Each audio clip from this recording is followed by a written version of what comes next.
Okey, bismillahirrahmanirrahim dan saya berjumpa semua pelajar-pelajar cikgu. Okey, cikgu harap kamu semua, cikgu harap semua pelajar-pelajar cikgu berada dalam keadaan yang sihat dan masing-masing tolong duduk dalam rumah. Okey, untuk video ni cikgu buat sebenarnya untuk kawan-kawan awak yang ada masalah internet. Okey, disebabkan ada yang mengadu dekat cikgu masalah internet dia. Bila cikgu buat Google Meet tak boleh nak masuk sebab masalah internet dekat setengah tempat kawan-kawan awak lah. So, cikgu buat video ni bagi memudahkan kawan-kawan awak yang ada masalah internet untuk recap balik apa yang mereka dah tertinggal.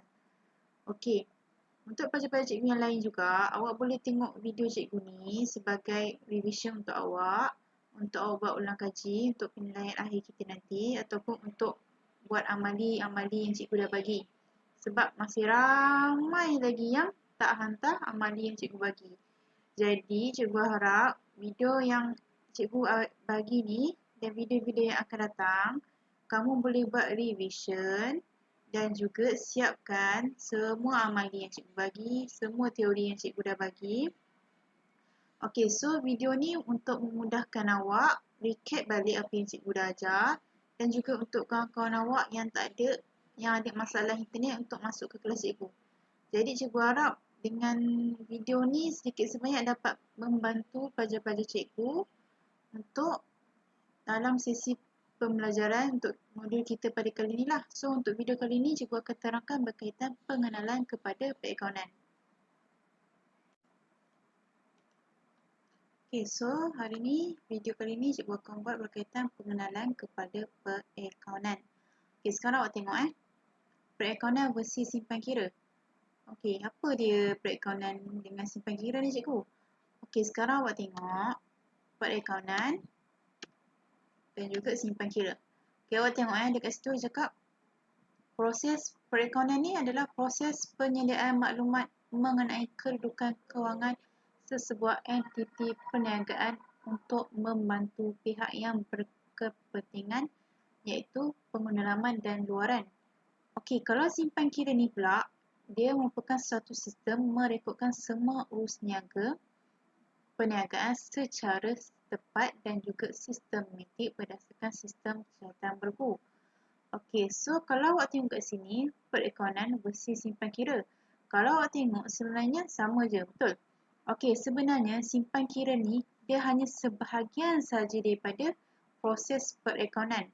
Maksudnya, kalau awak tengok dekat bawah ni okey, urus niaga perniagaan okey, awak tengok okey, lepas urus niaga perniagaan, kita akan mengenal pasti urus niaga perniagaan yang terlibat tu. Lepas tu, kita ada merekodkan, kita ada mentafsir, okey, ada menganalisis, ada melaporkan dan juga merancang. Okey, jadi dekat mana berlakunya proses simpan kira? Okey, berlakunya proses simpan kira adalah dekat mengenal pasti dan juga merekodkan. Awak tengok Okey, jadi simpan kira ni dia hanya setakat lepas berlakunya urus niaga perniagaan, kita akan mengenal pasti urus niaga perniagaan tersebut. Lepas tu kita akan rekodkan urus niaga perniagaan tersebut. Okey, simpan kira sampai situ saja. Okey, tetapi perakaunan ni skop dia lagi luas daripada simpan kira. Okey, kenapa skop dia lagi luas daripada simpan kira? Kenapa? Sebab kita ada proses mengenal pasti, kita ada proses merekodkan. Lepas kita dah rekod, kita akan mentafsir. Kita akan mentafsir daripada apa yang kita dah rekod ni. Lepas tu kita akan menganalisis laporan tersebut. Lepas tu kita akan melaporkan daripada analisis yang kita buat tu. Lepas tu kita akan merancang. Okey, apa tujuannya perakaunan kita buat sampai merancang ni? Tujuannya untuk membantu pihak yang berkepentingan untuk membuat keputusan, membuat perbandingan ataupun membuat perancangan perniagaan. Okey, apa dia tu cikgu? Tak pernah dengar pun. Okey, sebenarnya tujuan diorang untuk tahu sampai proses merancang ni untuk membantu pengguna dalaman dan juga pengeluaran. Okey, untuk pengguna dalaman seperti kita lah sebagai pekerja, sebagai pengurus akaun ataupun untuk pemilik tu sendiri. Dia nak tengok dia punya prestasi syarikat dia untuk setiap tempoh perakaunan tu. Okey, so that's why pentingnya dia membuat sampai perancangan ni. Okey, lagi satu, untuk pengguna luaran, kenapa pentingnya proses perakaunan ni supaya mudah untuk dia membuat keputusan, membuat perbandingan ataupun membuat perancangan perniagaan. Okey, untuk pengeluaran ni antaranya adalah pelabur lah. Pelabur ataupun pembekal ataupun pembekal tu kita anggap sebagai pelanggan lah. Okey, itu antara contoh pengeluaran.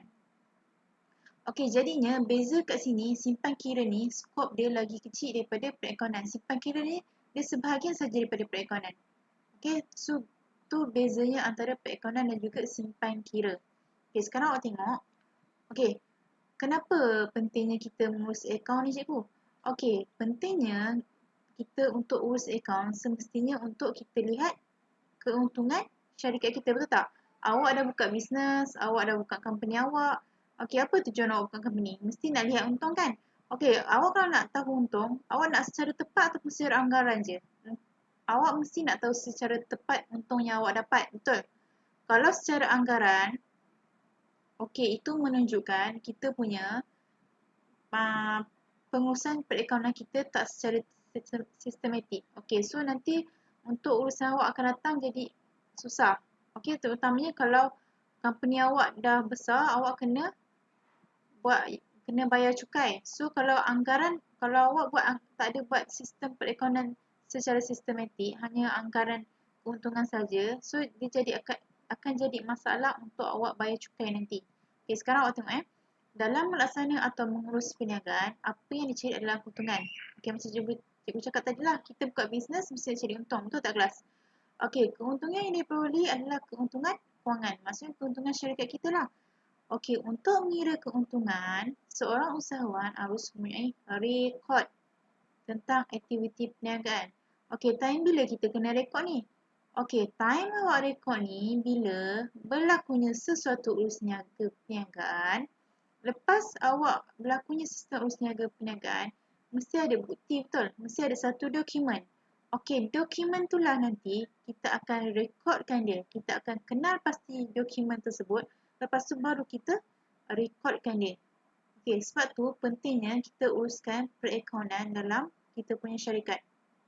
Okey, awak tengok tanpa rekod atau catatan aktiviti kewangan, usahawan hanya mampu menganggarkan sahaja jumlah keuntungan ni. Ni macam cikgu cakap tadi lah. Keuntungan yang awak dapat tu hanya anggaran saja.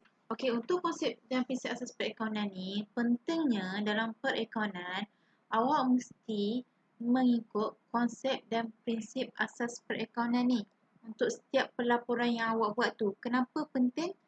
Supaya apa yang kita tunjukkan ni adalah secara adil dan juga jujur bagi mengelakkan penyelewengan dalam amalan perakaunan. So, pentingnya awak menepati konsep dan prinsip asas perakaunan ni. Okey, awak buat laporan kewangan, awak buat buku catatan pertama, awak buat ledger, awak buat penyata kewangan, semuanya kena ikut konsep dan prinsip asas perakaunan ni. So, konsep dan prinsip asas perakaunan ni adik banyak cikgu terangkan satu-satu dulu. Okey, yang pertama adalah usaha yang berterusan. Okey, usaha yang berterusan ni macam mana? Okey, usaha yang berterusan ni, perniagaan diandaikan mempunyai hayat yang berterusan. Okey, macam mana tu cikgu? Okey, sebagai contoh bila sesebuah syarikat sendirian berhad ni, pemilik dia dah bertukar dengan orang lain. Maksudnya pemilik ni bukan dia lagi yang jadi pemilik syarikat sendirian berhad ni, orang lain pula yang jadi. Okey, diandaikan syarikat ni akan berjalan seperti biasa. Hanya pemilik dia sahaja. Sebab apa? Okey, macam syarikat sendirian berhad, syarikat sendirian berhad besar kan? Dia maybe ada CEO, COO. Okey, bila CEO dia dah bertukar orang lain, kita andaikan perniagaan dia still berjalan seperti biasa. Pemilik dia sahaja yang bertukar. Okey, itu yang dimaksudkan dengan usaha yang berterusan. Maksudnya perniagaan syarikat tu still berjalan macam biasa walaupun pemilik syarikat tersebut telah bertukar dengan orang lain. Okey, itu maksud usaha yang berterusan. Okey, yang kedua awak tengok entiti berasingan. Okey, entiti berasingan ni macam mana? Okey, konsep entiti berasingan ni mengandaikan bahawa entiti antara pemilik dan juga perniagaan adalah berasingan. tak boleh campur. Okey, maksudnya kat sini, sebarang urus niaga antara perniagaan dengan pemiliknya dianggap sebagai urusan antara kedua belah pihak yang berasingan. Okey, macam mana ni cikgu? Okey, contohnya, okey, awak sebagai pemilik syarikat ni, okey, awak nak beli barang awak sendiri. Contoh awak nak beli alat tulis untuk awak. Lepas tu awak guna duit awak sendiri. Awak bukan guna duit syarikat. Awak beli barang, alat tulis awak guna duit awak sendiri. Awak tak guna duit syarikat. Okey, sekarang cikgu tanya. Perlu atau tidak awak rekod dalam buku perakaunan syarikat? Tak perlu Kenapa tak perlu? Sebabnya awak menggunakan konsep entiti berasingan. Kenapa? Awak tak guna duit syarikat, jadi awak guna duit sendiri, jadi tak perlulah awak rekodkan pembelanjaan awak ni ke dalam perakaunan syarikat. Melainkan kalau awak beli alat tulis tu, awak guna duit syarikat, awak ambil duit syarikat sebanyak 100.5 contoh. Okey, untuk beli barang alat tulis. Jadi, dekat situ awak tak mematuhi konsep entiti berasingan. Bila awak tak mematuhi konsep entiti berasingan, awak perlu catat duit yang awak ambil daripada syarikat tu ke dalam buku perakaunan syarikat, ke dalam sistem perakaunan syarikat. Awak perlu catat. Kenapa? Sebab awak tak mematuhi konsep entiti berasingan. Awak dah ambil duit syarikat. Okay, so sebarang aktiviti sebarang jenis urus niaga yang melibatkan duit syarikat, kita kena rekod dalam kita punya buku syaratan perakaunan kita. Okay, so awak kena mematuhi konsep entiti berasingan ni lah. Okay, cikgu harap awak jelas. Okay, yang kedua, ketekalan. Okay, ketekalan ni macam ni cikgu. Ketekalan ni maksudnya secara konsisten lah. Okay, contohnya, okay, ketekalan ni maksudnya suatu kaedah merekodkan perakaunan yang sama mesti diamalkan dalam penyediaan laporan kewangan bagi setiap tempoh perakaunan. Maksudnya secara konsisten. Okey, contohnya awak punya tempoh perakaunan. Okey, contoh andaikan awak nak buat tempoh perakaunan awak setahun. Okey, maksudnya daripada 1 Januari 2010 sehinggalah 31 Disember 2010. Okey, jadinya awak kena konsisten lah. Untuk 2010 awak punya tempoh perakaunan setahun. Okey, jadi untuk 2011 tempoh perakaunan awak juga kena setahun juga. Awak tak boleh untuk this year awak buat setahun. Untuk next year awak nak buat half year pula. Okey, tak boleh Itu tak mematuhi konsep ketekalan. Awak kena konsisten. Okey? Okey, itu untuk konsep ketekalan. Untuk konsep materiality pula, okey, dalam perakaunan, perbelanjaan boleh bersifat kebendaan, iaitu material lah, ataupun bukan kebendaan, maksudnya immaterial. Okay, so dia bergantung kepada awak punya company tu. Okay, awak sama ada perbelanjaan yang awak beli tu, awak nak anggap dia sebagai material untuk syarikat awak ataupun bukan material untuk syarikat awak. Okay, kenapa? Sebab material ni dia ada benda yang subjektif, betul tak? Okay, ada orang dia beli komputer. Dia anggap benda tu material untuk dia punya company. Okay, untuk company yang big company, dia beli komputer hanya 1 unit saja. So bagi dia beli komputer untuk 1 unit tu tak material pun untuk company dia.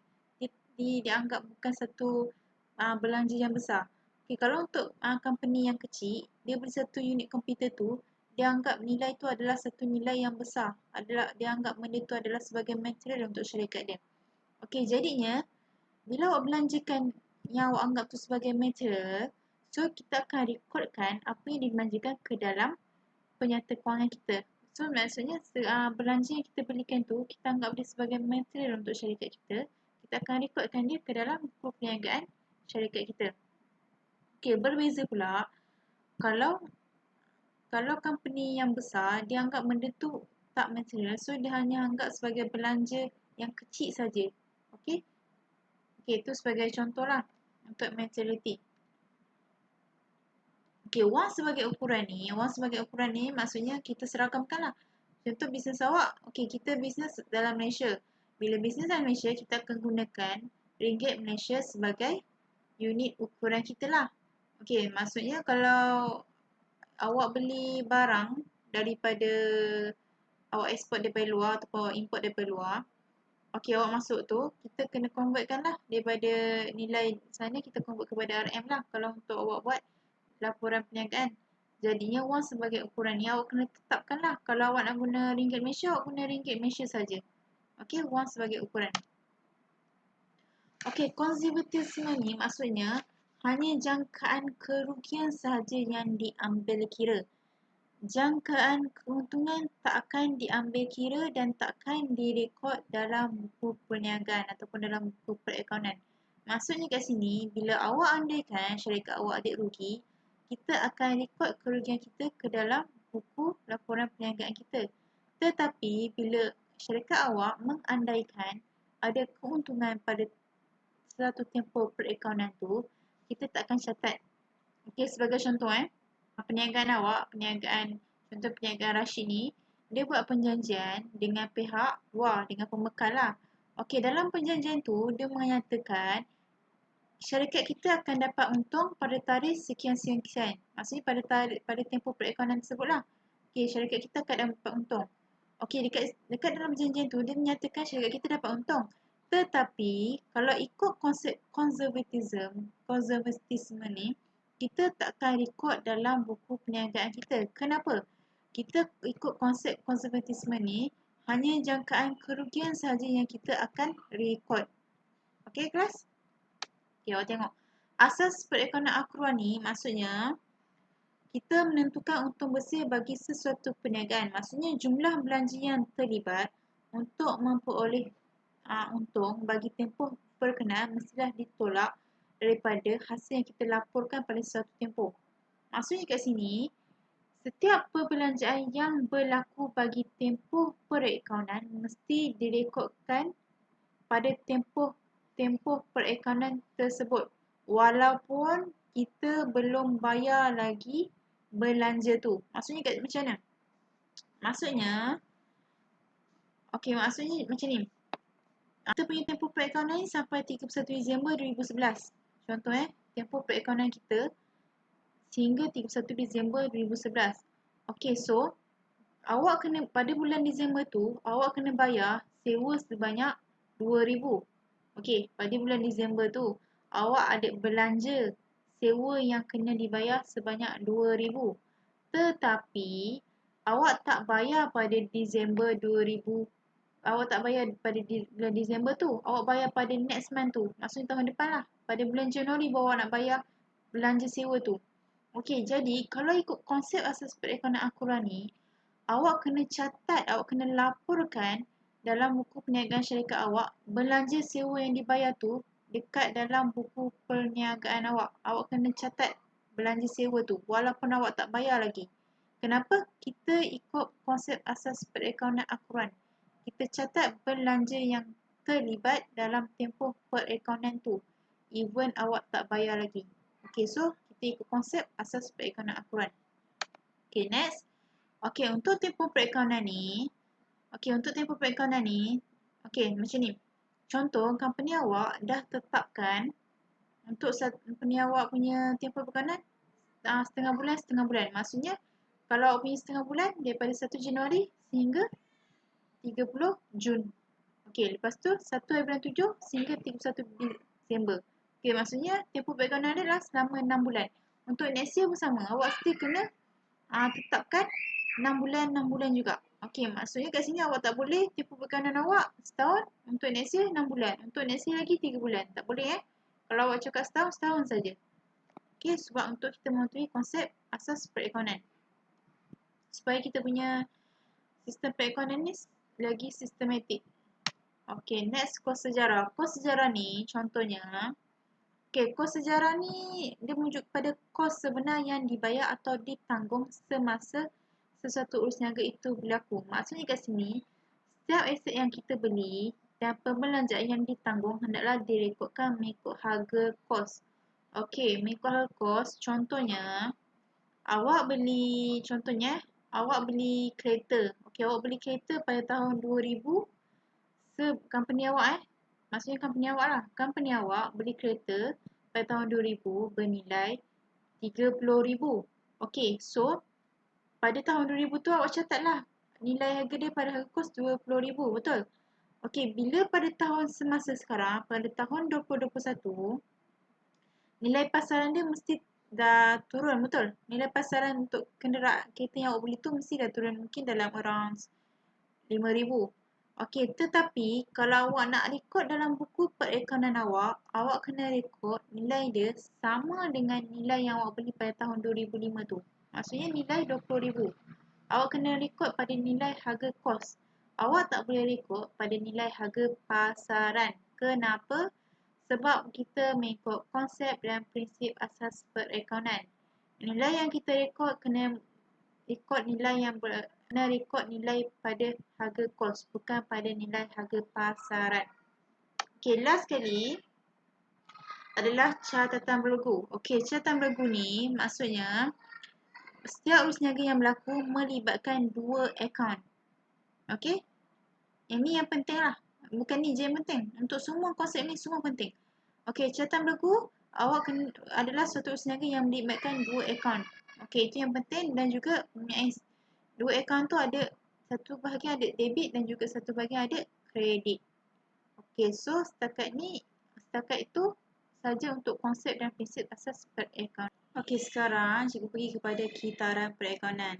Okey, kitaran perekonomian ni dia merupakan proses perekonomian yang mengikut urutan yang bersistematik yang dapat ditunjukkan dalam satu kitaran perekonomian lah. Okey, dia ada step lah. Step pertama, kedua, ketiga, keempat, kelima, keenam sampai ke step ke-8. Okey, jangka masa untuk menekakkan satu kitaran perekonomian dikenal sebagai tempoh perekonomian. Okey, inilah yang saya cakap. Okey, kitaran perekonomian tu dia akan berlaku sepanjang tempoh perekonomian awak. Okey, maksudnya kalau tempoh perekonomian awak setahun, so kitaran perekonomian tu dia akan berlaku sepanjang tempoh setahun tu lah. Kalau tempoh perekonomian awak 3 bulan, dia akan kitaran perekonomian tu akan berlaku sepanjang 3 bulan saja. So, untuk bulan keempat, maksudnya bulan keempat tu dia akan mula balik yang pertama. Okey, awak tengok kat sini Kitaran perekonomian merupakan urutan tata cara perekonomian yang berlaku dalam suatu tempoh perekonomian mulai daripada kita mengelaskan, kita merekod dan meringkaskan maklumat perekonomian. Okey, satu kitaran mengambil masa satu tempoh perekonomian. Ni macam cikgu cakap lah. Ada tempoh perekonomian, ada yang setahun, ada yang setengah bulan, ada yang 10 tahun.